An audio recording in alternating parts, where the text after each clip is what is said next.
think is going to be the most likely outcome here? Do you think it's going to get banned out? I think that a lot of the mainstream media headlines are spreading a lot of fear among the creators. It almost feels like we're being conditioned. And it seemed to me that they were opening the gateway probably or possibly for an administrative stay. Do you believe that that's a valid concern, that the CCP works in tandem with ByteDance and naturally has to share information with them? I do not. I don't believe that for a number of reasons, but primarily, or chief among them really, is that if it were a threat to our national security and it were truly a dangerous place to be, President Biden, Vice President Harris, and President Trump wouldn't all have accounts on that app, nor would dozens of the senators and representatives that voted for this ban. What do you think is really motivating all of this? Is it just to manipulate the way that people think? I think it's more than that, actually. First of all, when President Trump wanted to ban it originally, it was about data security.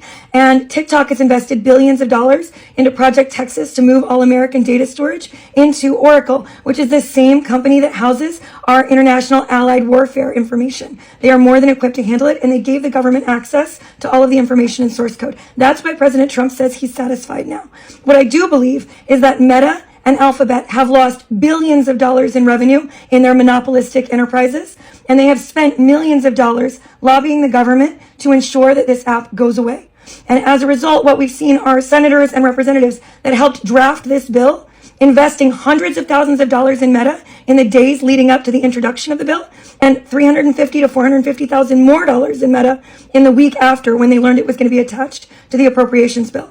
I think we're seeing corporate corruption of our government. I think we're seeing monopolies doing their dirty work. I want to be very clear. There is no other app in the United States that can serve small businesses, which is what my platform does, the way that TikTok does. Every other app is pay to play, which pits small businesses against mega corporations where they cannot compete. When you look at Meta and Google, 99% of their revenue comes from ad dollars. So they force small businesses that are trying to grow a community to spend money to gain access to their audiences. They give them zero organic growth, and they've lost billions of dollars in ad revenue to TikTok, where it's costing Alphabet, it's costing Meta, and the way they're spending their money in Congress shows they're afraid of it, and that's why this is happening. But I want to get your take on Mark Zuckerberg's...